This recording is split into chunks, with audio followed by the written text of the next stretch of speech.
What I want to say, guys, is thank you. Thank you so much for rocking out with me. Thank you so much for being the patrons of my channel and being some of my supporters. I just appreciate you guys. I love you guys so much. Let's jump into it. Hit the intro. Welcome everybody back to Boost in Motion, guys. Good morning, good afternoon, and good night. Thank you.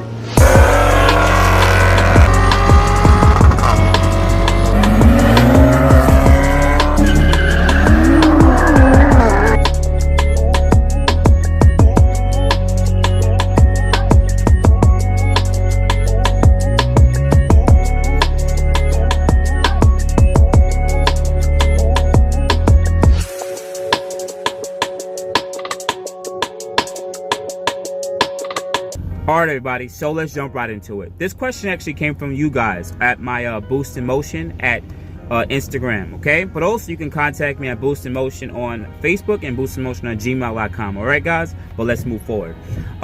This is a two-part question. Number one, is this the best time to refinance your car? And number two, is this a good time to get a new car, knowing that rates are so low? So let's just jump right into it. Let me talk about the pros and cons. Let's start with the pros, because you know some of you guys still want to get this car, your car, whatever car it may be, and this may be the best time. Some of the pros is, number one, you have the best rates right now. Let's be quite honest.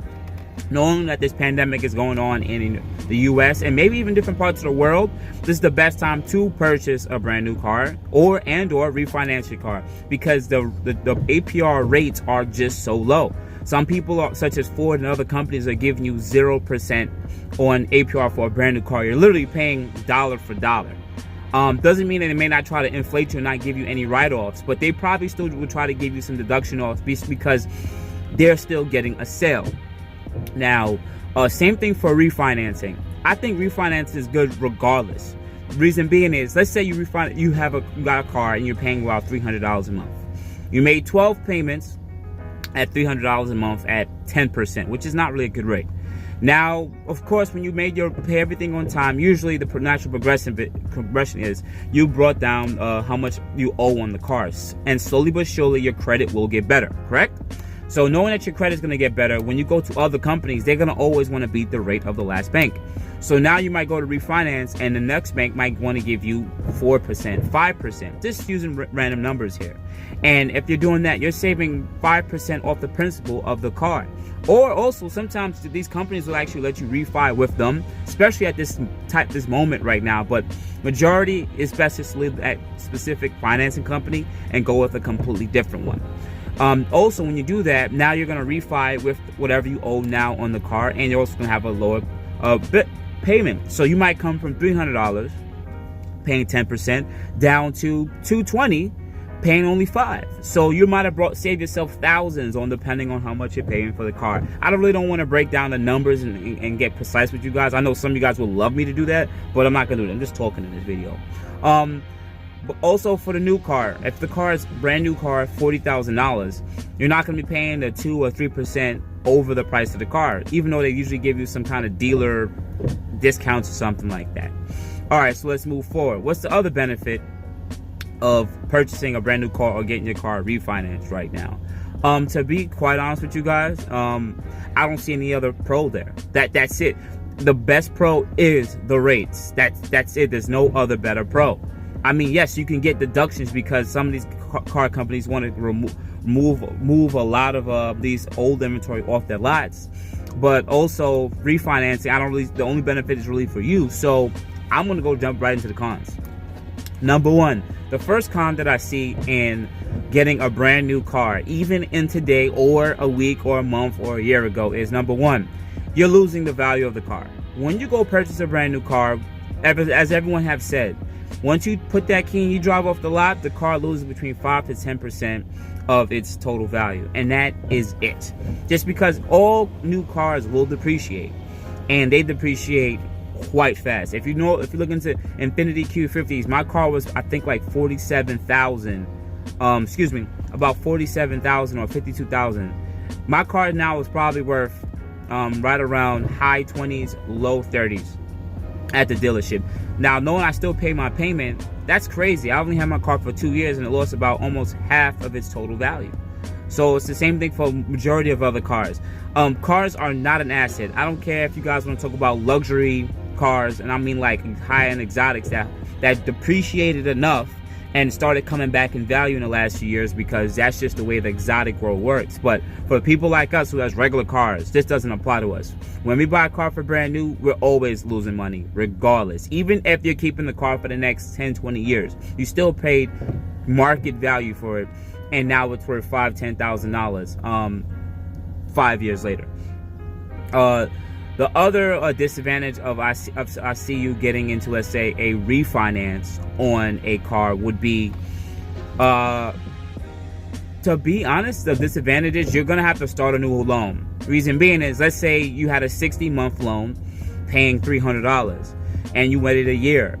Now, even though you brought down when you refinance, you brought down the price of the car, how much you're paying for it and how much you're paying per month for it, which is perfectly fine. What's going to happen next is you just added 12 more months again to whatever the new agreement is, even though you did 12 months before. So now you restarted the 60 months, and some people may not want to do that. I get it. Some people don't want to deal with having to make that 12 more payments. Because remember, guys, with these two cars, right, brand new and refinance, you're going to be in a specific term for the next 4 to 7 years. All of us as men and women that are watching, we will go through specific changes in our life, from financial hardships to promotions at our job where we make more money, whatever it is. So to be quite honest with you guys, well, this is what I also tell my friends. It's kind of two-sided a little bit. What I say is this: we can sit there and base our car note, right, on our current life. So if you can afford a $250 car note right now, that's fine. But in the next 2 to 3 to 4 years, if you are trying to be more progressive in your life, you want to earn more money, right? That $250 car note may be nothing to you in the next 2 years, because you might have got a promotion, or you went to a different job, or you got a different career, or you got your degree, so you're pursuing something else different. And I believe the biggest disadvantage with all of this is we keep like in the same rat race and cycle where we're always going to be paying car notes forever. And that is also the biggest disadvantage of just having a car note, because it's like you're always still paying for a car. It's like you're never really ever going to really own it, because we want to keep up with the Joneses. We always want to get the newest and latest thing. And I realize that even as I get older, you know, my Q50, my last two Q50s and my G were all financed and or leased. And to be honest, even though I can afford to make the lease payments, or even when I was financing my G, I do find it that I get a little tired of having to make these payments every month. You know, I was spending about $250, almost $300 a month for the G. Then I refinanced it, and I was paying like $220 to $200. Then I ended up crashing it. And then with the first Q I had, I was paying $400 zero down. But even then, I got tired of seeing that $400 payment every month. And now with this car, I'm paying like $550 for it every month. And even then, I'm still getting tired of seeing it, because it's still $550. I'd rather not have in my pocket. That's why I'm considering looking into getting a second car for the channel. Not only for content wise, but it just will feel nice knowing that I have another car that's paid off. And if anything ever happens to this car, which I do want to keep it, but if I do choose not to keep it, I could just give it back and just have a regular Q.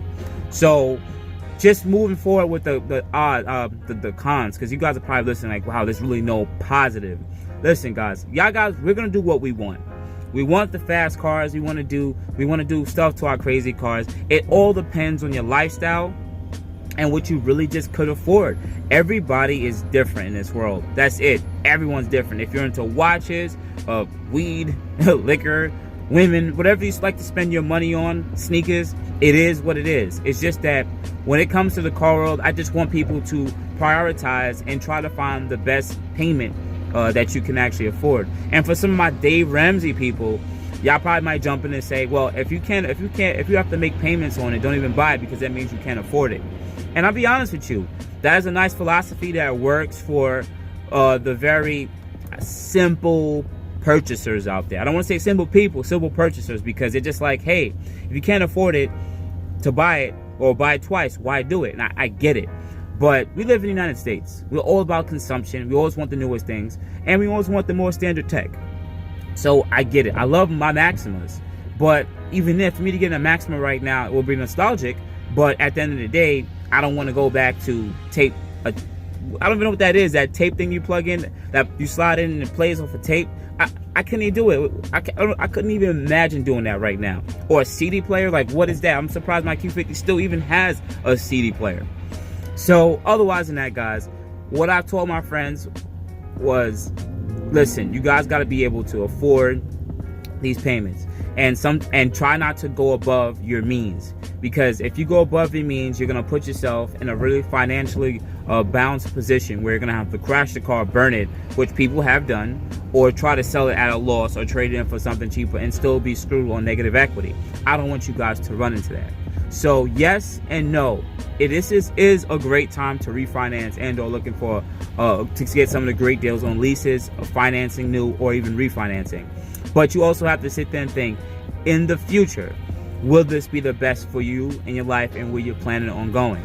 Because some of you guys go get these cars and then 2 years later you're like, damn, I don't need a 2-door sport coupe. I just had a kid. Now I need a truck. You get what I'm trying to say? And that's where you lose negative equity.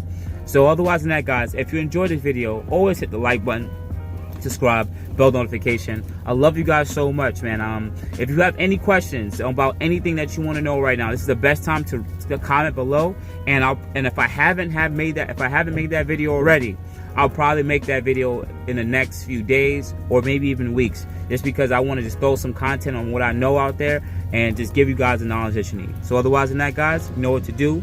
Hit the like, subscribe, bell notification. You can also check my Teespring account below to buy any of my merch. Thank you, guys. You have a good day. Appreciate it. Thank you, everybody, for watching. Do appreciate you guys. Love you guys very much. You can also check out the 2 links I posted for some of my other videos. Also, on top of that, if you want to purchase some boostinmotion merch, definitely check the link that I posted also. And finally, if you've been watching all my videos and you enjoy them, please hit the link to subscribe to my YouTube channel. Thank you. Thank you.